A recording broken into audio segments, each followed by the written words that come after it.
You are listening to the Knightline Sports Network, brought to you by Travis Dever and the Dever team, 386-690-1636.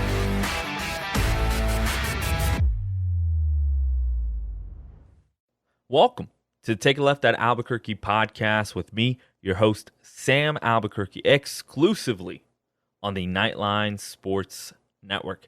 Go ahead and follow me on Twitter at SamBAlbuquerque, on Instagram too, but that's just pictures of my lovely fiance and me traveling sometimes. Twitter is where you can find all of my sports takes. Please rate, review, and subscribe to the show. 5 stars are always very much appreciated. Today on the show, Coach Rob Keefe, former Arena Cup, Arena Bowl champion, 5-time Arena Football champion as a player and as a head coach. Rob Keefe, one of my favorite people to talk ball with. I love football coaches for a couple reasons. One, football coaches are some of the most positive people on earth. They just make me I feel like I want to run through a brick wall. And Coach Rob Keefe is definitely one of those guys. You can go ahead and follow him on Twitter at Keefence, like defense, but Keefence. Keefe and defense smushed into one. It's spelled Keefense. Go ahead and follow him on there. Follow his career.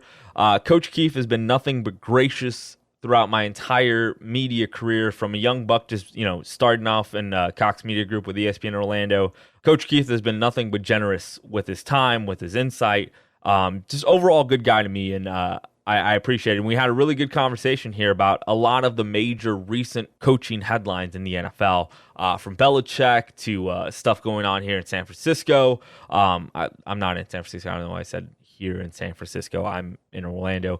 But a lot of the major coaching headlines, we take it from his perspective as a former head coach, as a championship head coach, and a guy who's been through a lot of different circumstances as a head coach, from starting off as an offensive coordinator to going to a defensive coordinator to being a head coach to going back to being a defensive coordinator to being a coaching intern with the Chicago Bears recently.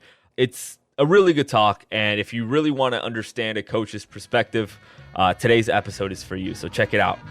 But first, yeah, so if you just take a left at Albuquerque, you'll get where you need to go. Say, I knew I should have made a left turn at Albuquerque. Here's your host, Sam Albuquerque. All right, so I usually never have coaches, mainly because I don't know many coaches, but the one coach I do know, he's my football coach.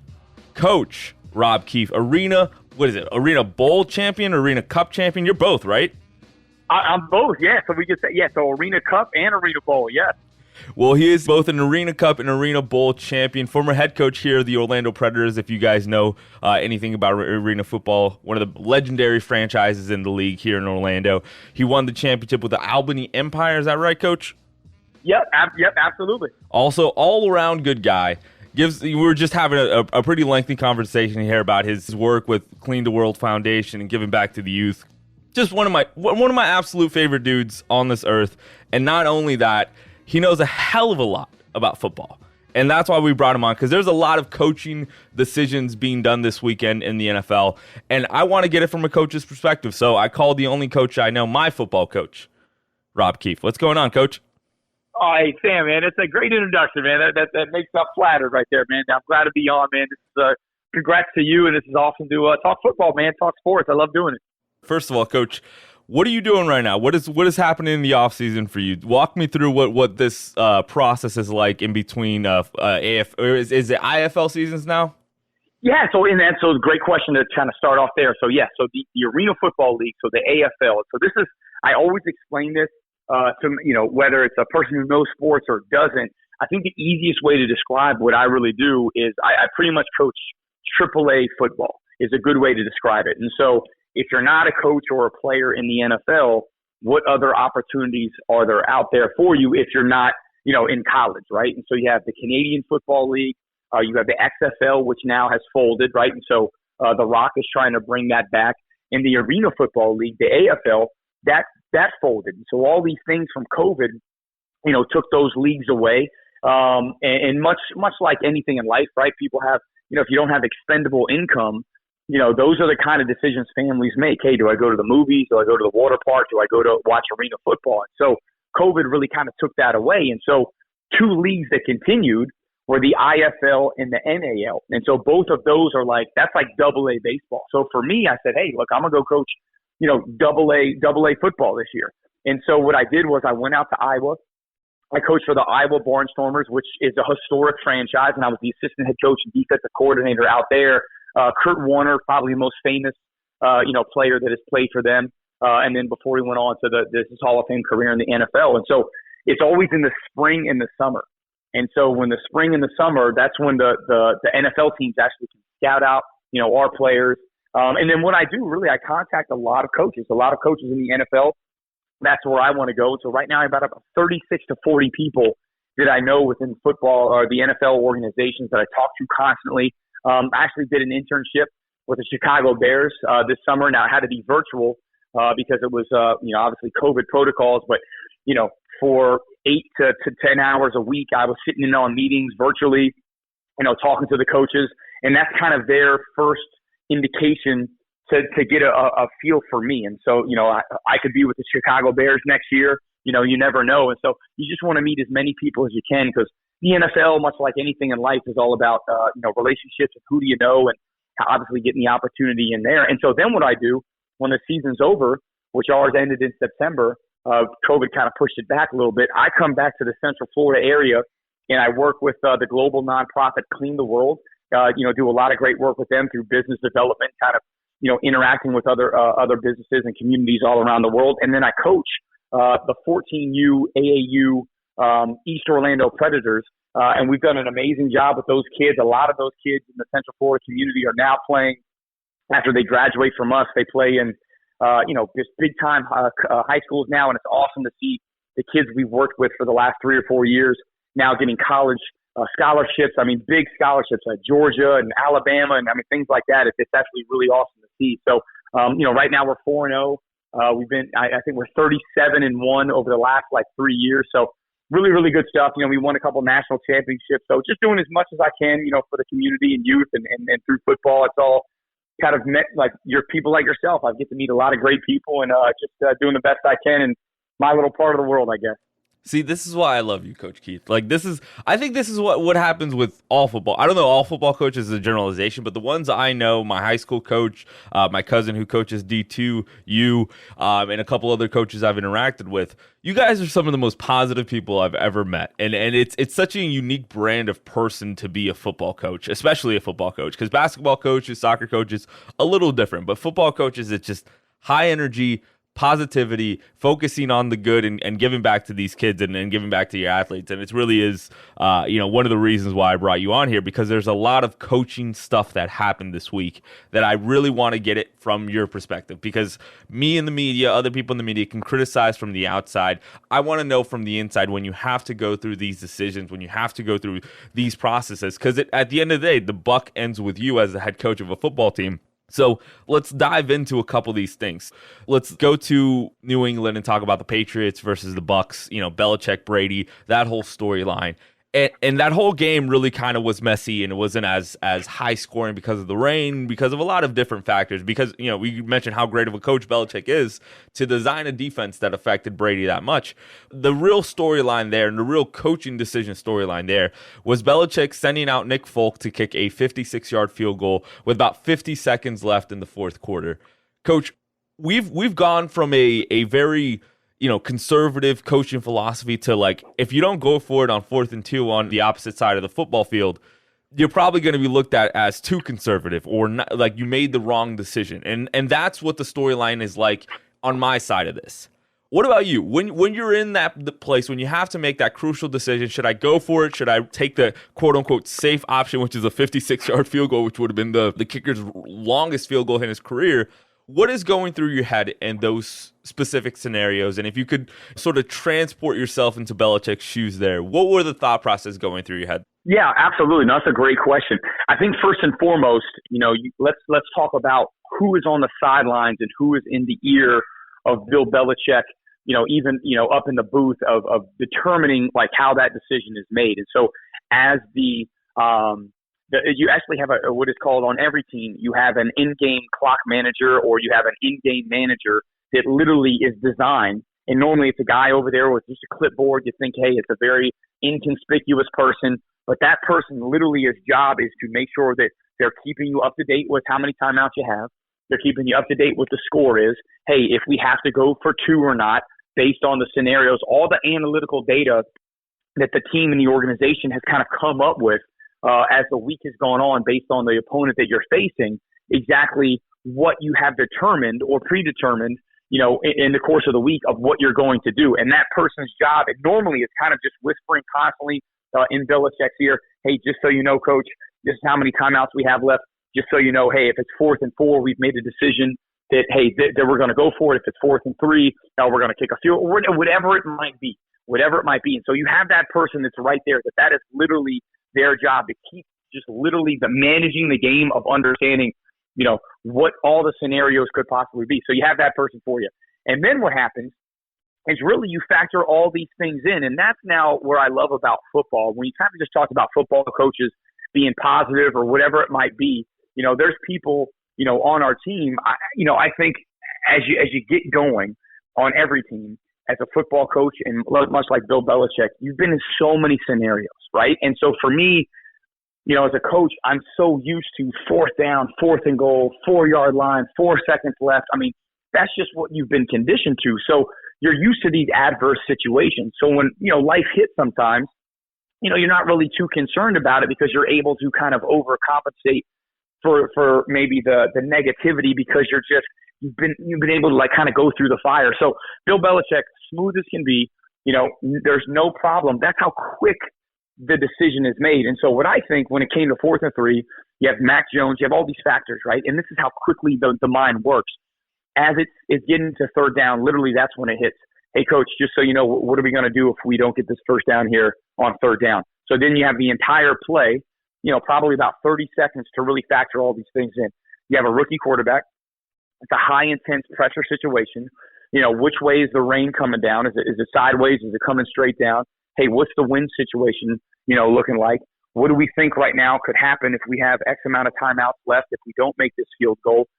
If we do make the field goal, what are we prepared to do? All these scenarios are going in and how quickly he made it. So for me, Bill Belichick is obviously, one of the best, if not the best coach, in NFL history from these decisions. And he felt at that time that a 56-yard field goal, even though it was Nick Folk's longest field goal ever attempted, which kind of shocked me. It kind of shocked me. I thought, I didn't think 56 yards, 57 yards was that long for him.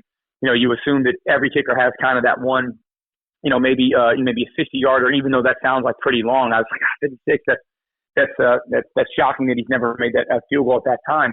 But with that, I think it came down to Mac Jones' high pressure situation in a 4th down scenario. And that's what I think. And I think that if Tampa was giving, the Patriots multiple looks, if he felt like, again, you have analytics involved, but there's also this feel thing involved. And if he felt in Mac Jones, something is going on there on 4th down, we don't feel like we have a lot of multiple sets, to give them, formational issues. And when we feel like Tampa has all the momentum, hey, the best scenario right there is to put a field goal kicker on the field. And when I just said that, that 3 minutes of me talking, that's literally the process right there. That's the process from the beginning of that drive of, hey, if we do get stopped here on 4th down, where is the cutoff point of the field goal? And you make those decisions as well. That's part of the process. That obviously if they're out of field goal range, you got to go for it, no matter if it's 4th and what. But there was a cutoff line there that they probably agreed upon of, hey, if we get at least, to the 40-yard line, hey, we're going to kick a field goal here. And so there you go. And they hit that 40-yard line mark. It was underneath a minute. We felt like, hey, again, that's another scenario. If it's under a minute, hey, we're going to kick this field goal because, hey, that's not enough time. We feel that Brady's going to be able to get the field. Now, if it was a minute 45, hey, maybe we don't want to kick this field goal because that's too much time. So you have all these factors. I mean, all of those factors, time, timeouts, part of the field, down and distance, the feel for the game, how our players are feeling. Is anybody injured? Is kicking a field goal a better situation because we have some guys that are tired or a little bit banged up? You just have to be it. And I think as a head coach, and no matter what league you coach in, the more times you're put in these scenarios, the more times you're able to think very quickly. Like I can tell you right now that my mind thinks very, very quickly because of the 15 years of me being around professional football. And I think that's how quickly it happens. And so, yeah, you have to give them credit because, hey, they're a win away, from a doink field goal away. I mean, it just kind of, hit that outside bar there. And, if he made it, hey, we're not kind of questioning the call. But, when the coaches make those decisions, there's so much that goes into it. I never question it because I know how much analytical and feel and how much discussion there is leading up to that scenario. So when you're in that scenario, though, what is the determining factor to you? Is it down in distance? Is it time? Is it rookie quarterback? Is it the fact that he's on a run because he was on a run, 19 straight completions, even though his A-dot average depth of target wasn't that long? What is for you, do you think, the determining factor? Maybe not put yourself exactly what you think Belichick's determining factor is, but what is it for you in your experience as a head coach? Yeah, okay, so that's a great question there. I think much like life, right? And so I keep things very simple too, even though I think there, ultimately when you hear of all these factors, you're saying, hey, that's a lot of information to process in a very short amount of time. It becomes this kind of pro and con scenario. And I think what you have to do is sometimes things outweigh other things. So for instance, if the weather has no bearing on the game, well, then weather is not a factor, let's say compared to a rookie quarterback. Well, yeah, maybe you have a really slick ball. Hey, it's getting really wet out there. Hey, some of the wide receivers are complaining that, hey, they're having trouble catching it, or, hey, we're having center snap issues. Hey, then the best scenario for us at this time, based on the information that I'm given as a coach, is to probably kick this football before this rain gets any worse. And, so you never know, right? It's always based on the moment, based on that situation. And I just feel that what Belichick did at that time was he recognized that, hey, he's had a rookie quarterback that's had a heck of a game. And you're exactly right. Hey, he was hot. The rain was really, really coming down. So now, hey, you got Nick Folk, who's been around now. That's a kicker who's been around. He's been in the league for at least 10 years. So he's been there, done that. He's been in these high-pressure games, especially, playing for the Patriots.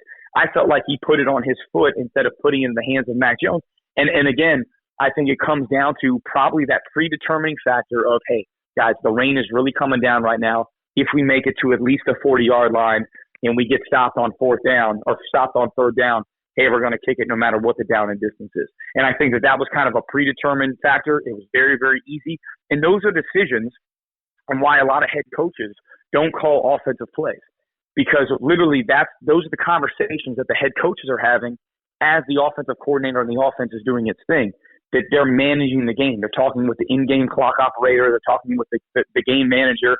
They're very aware of what is happening, and they're getting all this information because they don't have to worry about calling plays, and they're seeing just where, all these pro and cons, bits and pieces are being thrown at them to say, okay, hey, I'm going to make my decision when and if it does occur. And he made it very, very quickly, and I think that's what it was. So I think it got to the point where Nick Folk is a veteran guy. They've already determined that they were going to kick a field goal if they got past the 40-yard line or at least to the 40-yard line.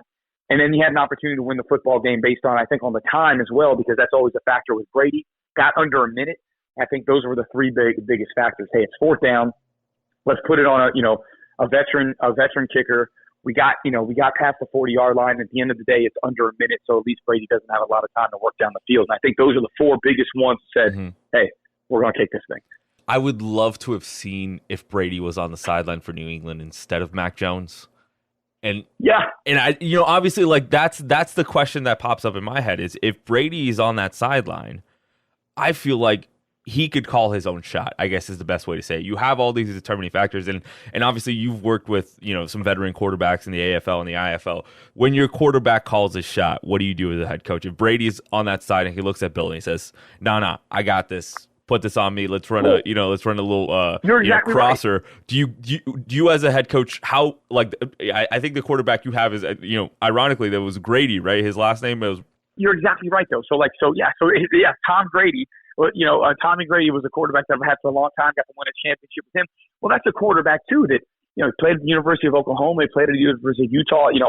Tommy Grady, and he's played 10 years in the Arena Football League. So it's different when you have a veteran quarterback. So let's back this up. Let's talk about where Mac Jones was. So let's and again, a coach never forgets. At least the good coaches, right? We have photographic memories. What was happening in that last drive is Tampa and doing a really good job, and like all good coaches do, especially, you know, in the NFL, because you have a plethora of coverages that you can kind of throw out there. They were doing things that they haven't done all game. And they were saving these things for third downs and fourth downs. And like you do things to really cause confusion. You know, when quarterbacks are running around and scrambling around, something happened. That formation or whatever that play call, you know, that route combination, that got taken away by something that they weren't prepared for or they didn't see pre-snap. A lot of those things happen in the fourth quarter because coaches defensively are taking these things away. And so what was happening to Mac Jones, that third down play, there was a defensive lineman that tipped that ball. And the reason why the D lineman tipped that ball is the Tampa Bay Buccaneers, they dropped, Todd Bowles dropped the defensive lineman in the coverage. And you can see by Mac Jones' face, he wasn't expecting that. That ball actually could have been picked. And that's another factor, too, where Belichick, he does the same thing, especially defensively. He's saying they're going to give things that Mac Jones has not seen yet. Remember, that was only his fourth game. There's a lot of coverages that Mac Jones hasn't seen yet, especially in a high-intense game in those situations. And there was actually a play before where Mac Jones was, a couple plays before, Mac Jones was a little confused. And that's where, literally, I remember saying to myself, I was like, here it comes.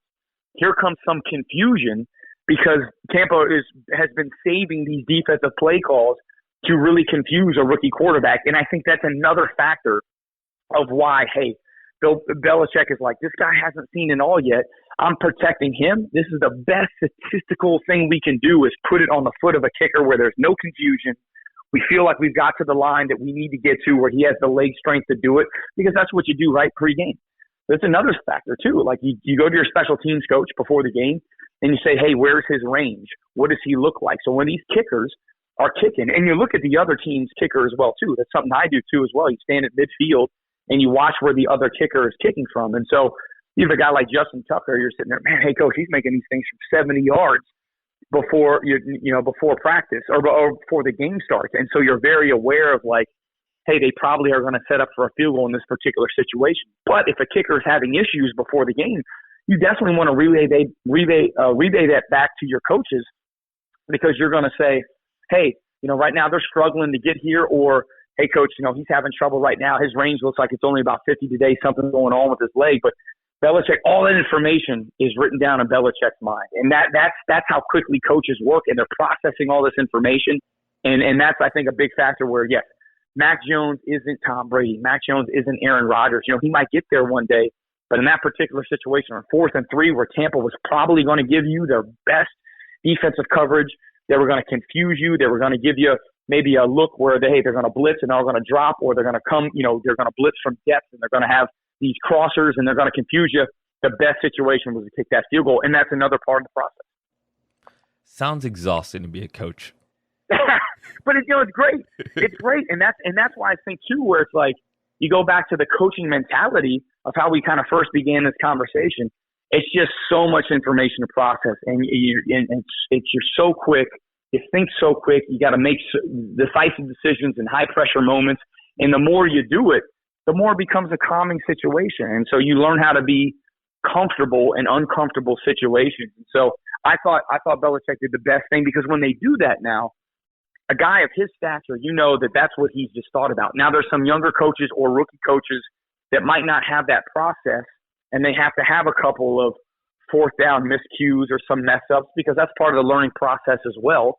Now, Belichick has probably made plenty of mistakes as he was a younger coach, and he learned what not to do and what to do, and he starts, again, factoring just like much of life. You start to learn, I shouldn't have done that, or I can learn from this experience. But at this stage in the game, I mean, any decision that he makes, in my opinion, I was like, he's put so much thought into that, and that is the best situation that he felt for the information he's processed to put his team in a chance to win.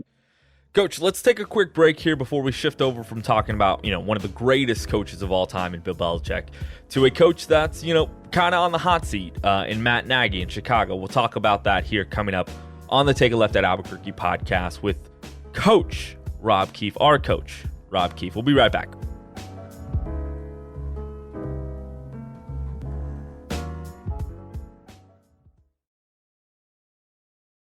Hey, this is Travis Dever, Kai's Real Estate, the Dever team, New Smyrna Beach. Your source for real estate and everything else, New Smyrna Beach. Proud sponsor of Knightline. Call me anytime at 386-690-1636. That's 386-690-1636. Let me show you my hometown, New Smyrna Beach, UCF's favorite beach. Go Knights and charge on. An auto accident can change your life forever. At Chad Barr Law, we are raising the bar on what to expect from your personal injury attorney. Hi, I'm Chad Barr, and I want you to know that our entire team is dedicated to providing you with the representation you deserve in your greatest time of need. If you or a loved one have been injured in an auto accident, call 407-599-9036 for a free consultation or visit chadbarlaw.com. At Chad Barr Law, our clients come to us in need and leave as family. Offices, Altamont Springs.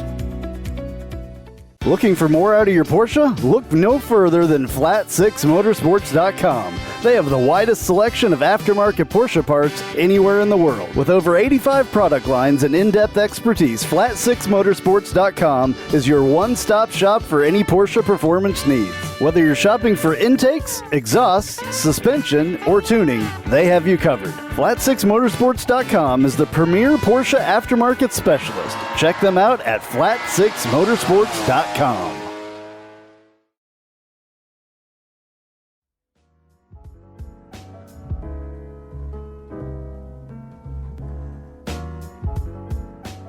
Like I mentioned, Coach, before the break here, we're going to switch over from talking about a guy in Bill Belichick who probably has the most job security of any other coach in the NFL to a guy in Matt Nagy of the Chicago Bears who, by all accounts on the media's end, is on the hot seat for his gig in Chicago. And you probably know better than most of us the pressure that comes with being a head coach and sort of when the media casts you in the hot seat and how that feels. But that's sort of been the case with his recent form with the Chicago Bears. So I wanted to shift over and talk a little bit about him. This week, he shifted over the play calling duties to his offensive coordinator, Bill Lazor. You're mainly a defensive guy, but I know that you also coached on the offensive end as well. What is that like to shift the play? And you mentioned that while we were talking about Bill Belichick here. What is it like to pass the baton, the responsibility of one of the most important parts of the game, which is dissecting and analyzing when and how and which plays to choose during the game? What is that like? Have you gone through that process, or can you put yourself through that process of, hey, I'm not getting the job done calling plays, so I have to give it to somebody else so I can do my job better? How would you go through that? How does that experience happen? Like, explain to me, like, how Matt Nagy decides to make that decision and what is the emotions you feel as a coach who essentially cut his teeth calling plays. Yeah, no, and so great. So here, it started the talk off too that, hey, I just did an internship with the Chicago Bears. I was very fortunate to be kind of within the Chicago Bears family. Coach Nagy, Matt Nagy, was a former Arena Football player. So, he grew up in the Arena Football League, amazing player, an AFL world champion quarterback.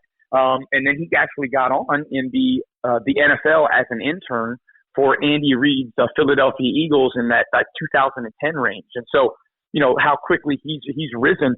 And then again, so now with the Chicago Bears, right, everybody's saying, hey, you have all these quarterback issues. Well, the information that he's processing, again, as a coach, whatever level of coach you are, you only can process for what you see, right? And for what you then think is going to happen in the future, based on the information that you're given. So we have Nick Foles, we have Andy Dalton, we have Justin Fields, right? So there's three quarterbacks right there that are really competing against each other. Now, Andy's obviously hurt right now. So you're processing this information saying, hey, is Justin ready based on, the information that I've been giving or getting them in practice? How prepared is he?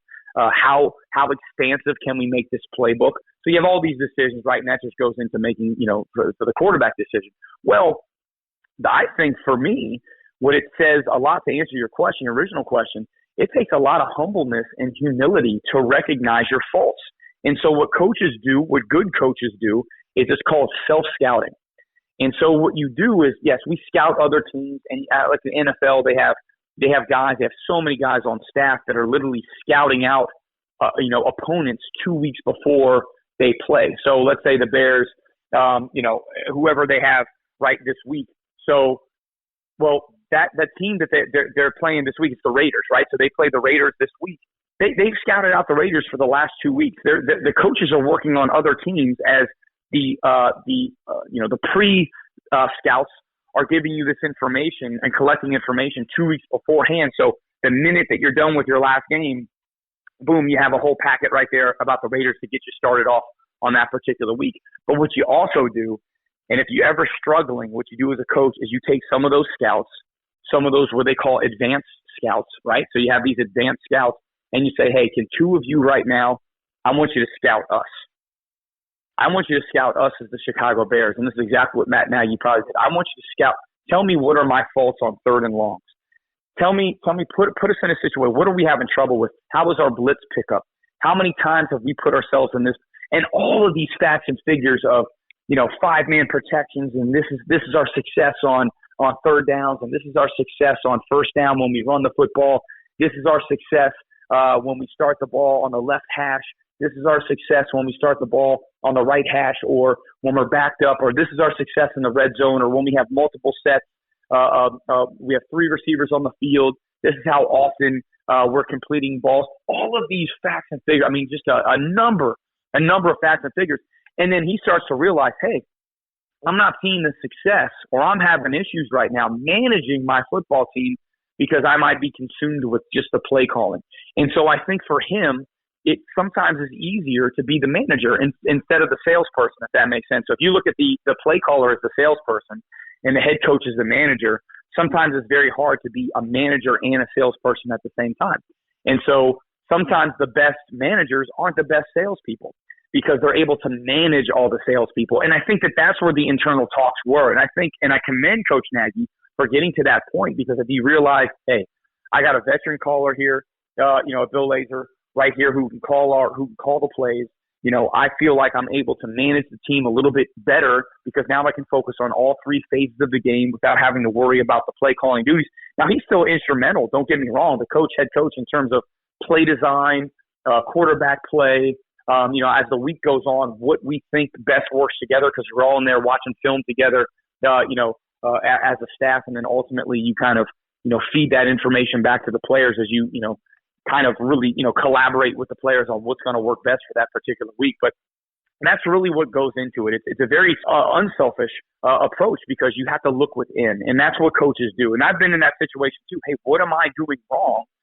In the Arena Football Leagues, we don't have, 25 staff members. I have to self-scout myself. So what I'll do is I'll go back and I'll say, okay, we didn't have success for this game or maybe this game. What am I doing differently here? What am I not doing? And then you start to pick up all these little bits of information of, man, I could do that better. And what I think Coach Nagy is doing is I think he is realizing that maybe some things were getting kind of away from him because he wasn't able to focus on the entire team. So I don't necessarily think it's just about play calling. I think it's like trust also who's in your organization. You hire good people for a reason. And Bill Lazor is a great freaking coach. You hire these people for a particular reason. He has a good feel for the game. And I feel like he did what was needed for his organization to thrive. And it could put them in a position where if they win this week, hey, they're 3-2, with a home game coming up, I think in 2 weeks against the Packers. Now you're talking about maybe being, first in the NFC North. So these are the kind of moves ultimately that I think make coaches who they are. And sometimes you got to make tough decisions, even if it's against maybe what you originally felt at the beginning of the season was best for your team. So, Coach, I want to move on to a couple other things here, because I promised you we'd get you off here at a reasonable time, and I could talk to you for hours. I love this stuff, man. We can go all day. I love it. All right. Let's dive into what's happening in San Francisco. So, Jimmy Garoppolo, starting quarterback, took this team to a Super Bowl a couple years ago. They bring in Trey Lance, I think is the 3rd overall pick in the NFL draft. So we know Jimmy's time is winding down. We just don't know when it is. But he gets hurt, which has been a problem in his career, especially with San Francisco. But he gets hurt. He goes down in the middle of a game, this past week. You're going to a rookie quarterback who is not, the game plan isn't set for him. And Kyle Shanahan made that very clear in his press conference multiple times, that the game plan was not for the rookie quarterback that is eventually supposed to take this job. What do you do as a head coach when you're in that scenario, when you're prepping all week and, multiple weeks, like you mentioned, you're talking about, scouting teams 2 weeks in advance, and you set up this game plan for one quarterback and then he goes down and you have to insert a rookie quarterback who, by all accounts, isn't ready to be the starting quarterback, because if he was ready, he probably would be it, right? What are you thinking in the middle of that situation? We talk about coaches processing information fast. This feels like the largest piece of information you have to process now is like the entire offensive game plan has to shift to this kid's strength, and I can't put too much on him because he's not ready yet. What is going through your head if you're the head coach of the 49ers and that situation happens? So sticking to the theme, there's another. I think it's a great question, Sam. So another indication of how you have to adapt as being a head coach. And so I've been in these situations plenty of times, right? You have a very seasoned veteran in your starting quarterback. Now, let's take the 49ers, which we're talking about. Jimmy Garoppolo, has a great arm, great mind about him, has been with the Patriots, has kind of been there, done that, kind of in the prime of his career, right? And that 6-7 year, prime, that's kind of like, hey, like he's seen it all. He's still active. His body's still working now. I know he bruised his calf up there a little bit. Well, now you have Trey Lance, who you drafted for a reason. There's a reason why you draft this quarterback. Eventually, this person is going to take the field. Well, what you do, let's say, it's good that, and this is, again, now, obviously I'm very long-winded, but this is, again, why you have a great medical staff. You're able to identify these issues physically, mentally, if it's a concussion or something like that, but physically where, hey, the minute the game is over, I know something right now. I need this information back as quickly as possible. I need this MRI to come back to me within 24 hours so we can make our decisions. This is not like the regular world where, hey, we might not be able to get into the doctor for 4 or 5 days or something, after an accident. Well, I need this information right away because we have to prepare our football team. So first step is they were able to identify that Jimmy was probably not going to be able to play this week very quickly. So you do have this entire week of getting Trey, prepared for this week. Very different story if you have a player, especially a starting quarterback, if you went down on like a Wednesday or Thursday in practice. That's a big reason why you never touch the quarterback in practice, because the entire game plan will be flipped at a very late part of the week, which is almost, a detriment to being, a failure for that particular week. But coaches are prepared for this. We're prepared for everything. Trey just brings a different skill set, right? He's young. He hasn't seen it all, but he can move and he can be creative on the fly. He does have, great running ability. He does have a strong arm. He seems to be a great leader. Guys really appreciate being around him. He's excited. He's an excitable guy. So that's all great stuff to use. And so what you do is there's a plenty of play calls in there. You just shorten it down for Trey. So let's say just off the top of your head, let's say there's 100 plays that Jimmy could know. You just take that thing down to about 40 for Trey, right? And you put him and you talk to him. What do you like? What don't you like? Again, just like Justin Fields in the Chicago Bears situation, what have I seen as a head coach, offensive coordinator, quarterbacks coach, like the offensive coaches? What have I seen Trey Lance be able to do well over the course of a short period of time that we've been with him? And then really what you do, and they've done this, they've gone back, to his film in North Dakota. They've gone back and they've been like, hey, these are some of the things that he really is successful at. Let's implement those into our own game plan. And so they'll be prepared. Now, it's just a matter of how well he'll be able to adapt to, obviously, I believe they're playing the Cardinals off the top of my head. I believe that, you got a 4-0 team in the Cardinals. Is he going to be able to handle that type of defense, that kind of high-level situation? I think they're playing on the road.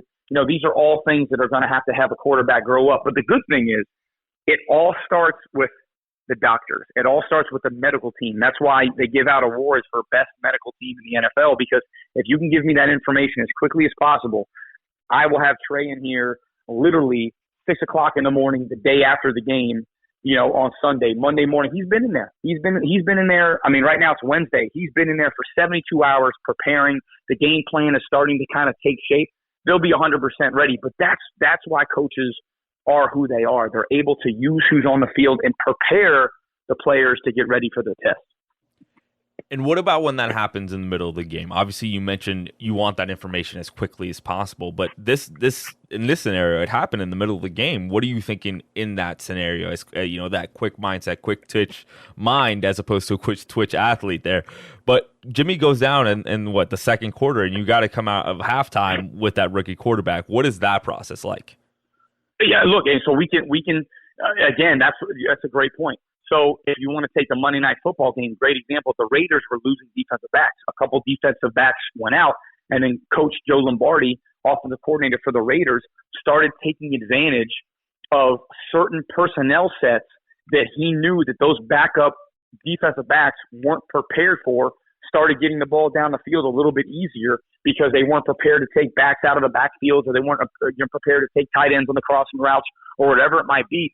It's the same concept of, if you're an offensive coach, that we know that, hey, it's almost like we say blood in the water, right? As a defensive coordinator, the first thing that I scream at if I know the starting quarterback went down, no matter what level of football that I'm coaching, new quarterback. You immediately get all your eyes onto this other quarterback. As a defensive coach, you've prepared for both quarterbacks. So I'm very aware that the backup quarterback could be a young buck who is a runner, gets very confused in zones or certain, formational sets defensively that I know that I can take advantage of. Defensively, you prepare for that. Well, offensively, you also do that too. You have packages throughout the week. If something happened in the game, again, Jimmy's got those 100 plays, and then we say, Trey, hey, we're going to have you, if you do come into this game, we're going to have you focus on these 25 to 40 right here. This is what I want you focusing all week. Now you're also in the same meeting rooms all week. So, Trey got a whole week of just getting the game plan in, learning about who their opponent is. He's getting all the information that Jimmy's getting. He's getting the same scouting report, the same depth chart, the same formational information that Jimmy's getting. He can hear on the headset, right? They can hear that. That's why you hear the quarterbacks, right? They have the microphone in the helmet there. So he can hear all the play calls. So he's staying involved in the game. So if he does have to come in, okay, hey, and then as a head coach, you just think, how are we going to tweak it to make this kid successful? And some of the good ones can pick the game plan up right there. And so I think that shows you how good a young, quarterback can be, is if he does have to come in like that, is there no drop off? Is there no let off? Or is it, 3 straight incompletions?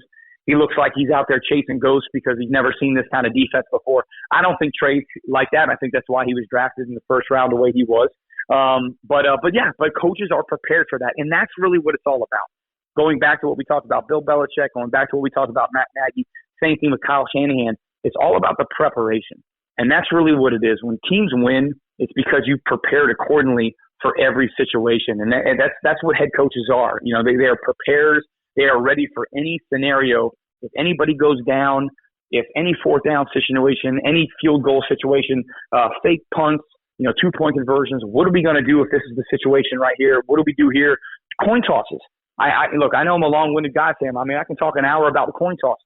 I can talk about, how heavy a coin is that you call heads, do you call tails?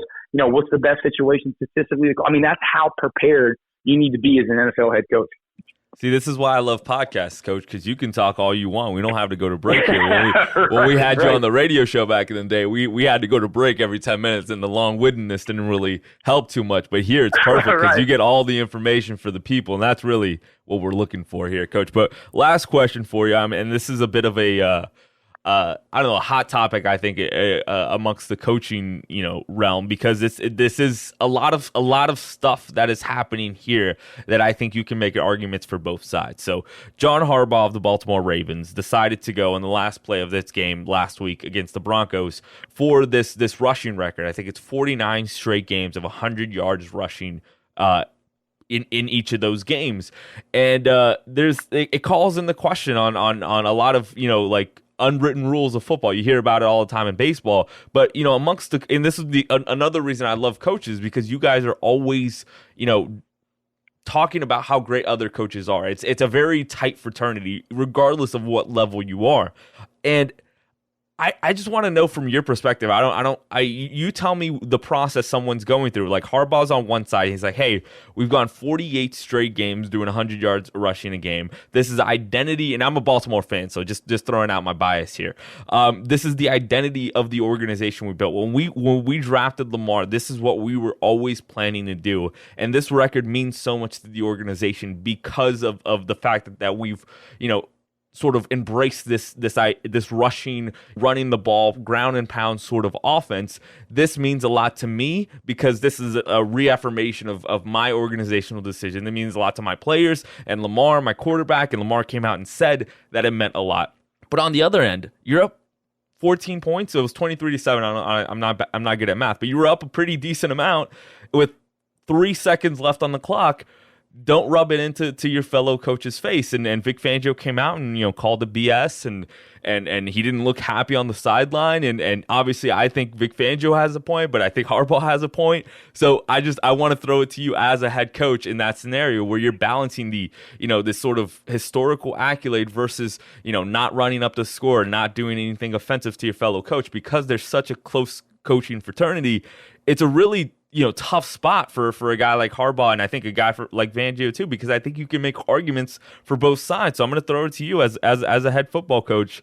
What are you thinking about this scenario? You don't have to tell me what you would do or what you think. I just want to throw it out there because I know my perspective is one of, get the rushing record. I want Lamar to have that, but I'm selfish because I'm a fan of that team. No, and another great question. And look, I'll say it exactly how I feel.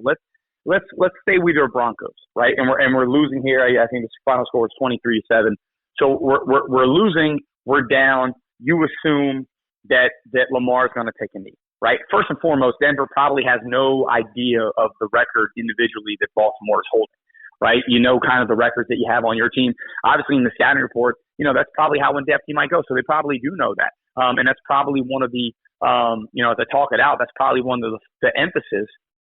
Again, because you have your game goals, right? Hey, one of these goals this week is we want to keep Baltimore under 100 yards. That's, kind of like your keys to success. So that's another thing that's in the scouting report of all these things you find out and as the advanced scouts find out that they're good at.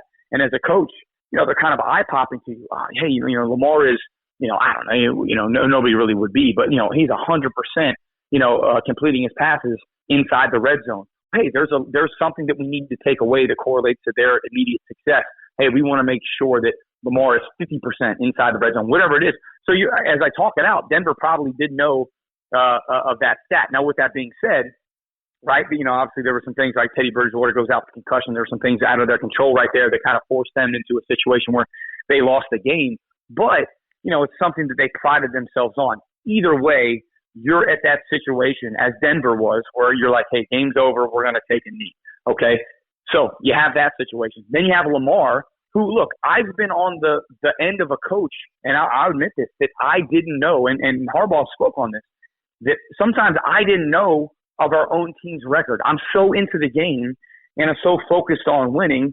It's kind of the same thing. Hey, I know if my quarterback takes a knee, that's going to be a -2 yards, right? That I'm not thinking that way. I'm thinking, hey, we're going to win. And I've had players or coaches come up to me, Coach, man, all he had to do was complete one more pass, and actually he would have got the record. I love when coaches come in the headset and say that, and they tell me, hey, all he needs is one more this, or all we need is one more that. You 100% want to get that. And that's a sense of emphasis. There's an unwritten rule, no matter what happens. Yes, okay, people are taking a knee, showing good sportsmanship. A lot of that is because, hey, the game's over. There's nothing that's going to be affected by this. If we take a knee here, we don't want to get anybody hurt. But it's the job of the defense to stop the offense.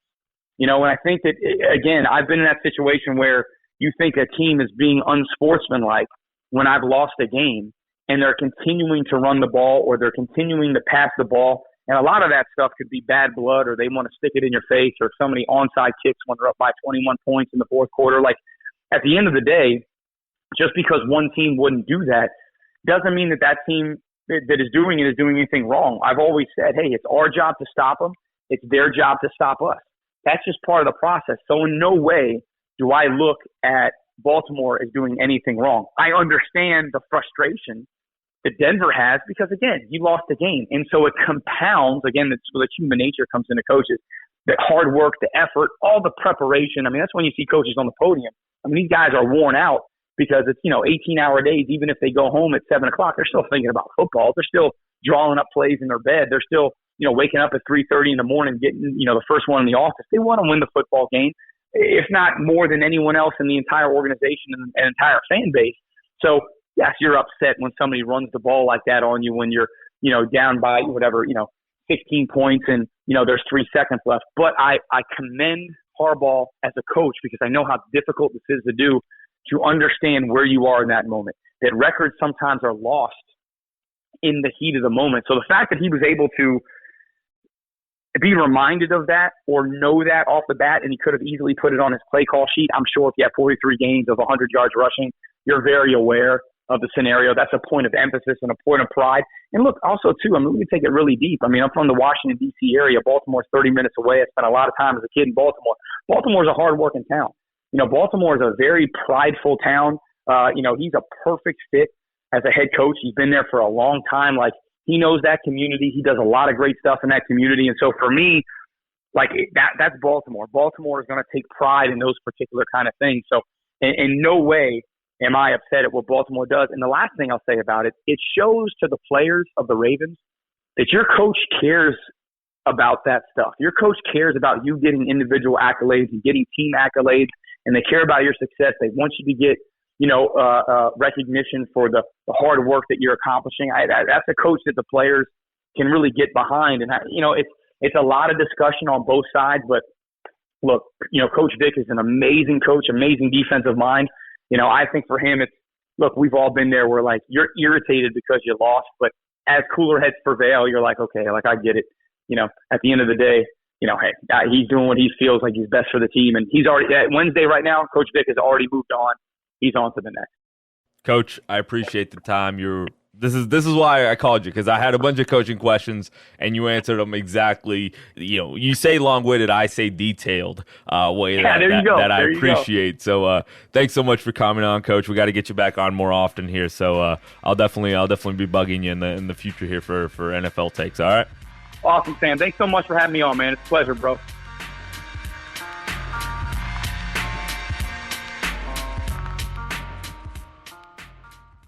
If you haven't figured it out yet, I love Tijuana Flats. I would love them even if they weren't a partner with us on the Knightline Sports Network. They have all kinds of great Tex-Mex food, and it's fresh, by the way. Made to order burritos, tacos, enchiladas, chimichangas, quesadillas, bowls, nachos, and taco salads. And if you haven't tried the queso, you are completely missing out. It is the best queso that I've ever had in my life. Absolutely hands down. And the sauce bar that they have, everything from wild to mild in there. Absolutely awesome, awesome stuff. Not only do I love the food at Tijuana Flats, but I love the company, a UCF-born company. And they give back to the community with the Justin Queso Foundation. So head to your local Tijuana Flats. Tex-Mex for everyone.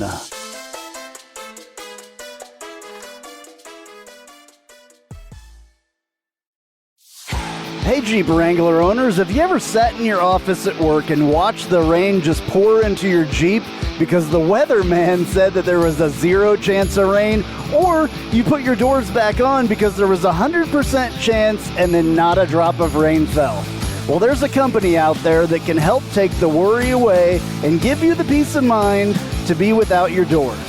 The company's called Life Without Doors. They make waterproof rain curtains and dash covers for Wranglers. Life Without Doors is there to help make the decision to leave the doors at home an easy one. Find out more at lifewithoutdoors.com.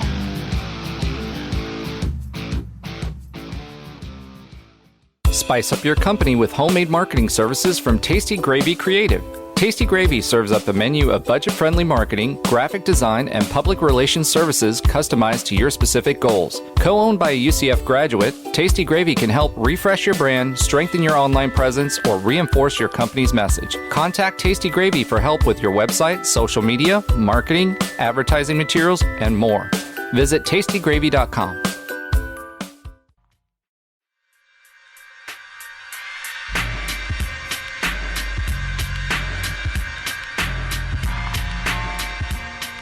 Shout out to you for hanging in there for, about an hour today, a little less than an hour. I think it's close. It was close to 50. I don't know. It was a while and you listened to the whole thing. So kudos to you, right? I appreciate you listening. I hope you enjoyed it. Coach Keefe is, like I always mention, super nice to me and super gracious with his time. So I'm always excited when I can get him on, and hopefully in the future we can have him come on more and talk some more ball, because he's definitely a resource that I have not reached out to as much as I should have, because he's phenomenal, I think, on these podcasts, and he can definitely provide that coach's perspective that a lot of times we don't have because we don't understand what it means to be a head coach. And Coach Keefe has really given me a lot of insight. So I'm glad he was on today. It was really fun. I hope you all enjoyed it. We'll try to have him back Again, sorry about last week. Just got caught up with life. Back this week. Tomorrow we're going to drop the Formula One podcast. If you like that, if you're waiting for the final installment of the American Formula Driver podcast, it's coming out tomorrow. Sorry about last week. But, it could be worse. It could be, that month-long hiatus I took like 3 times. But it's actually just a week off. Hope you guys enjoyed it. We'll talk to you soon. Please rate, review, and subscribe to the show. 5 stars are always appreciated. Follow me on Twitter at SamBAlbuquerque. Albuquerque spelled like the city in New Mexico. ALBUQUERQUE. That's it for today. We'll see you next week. Peace.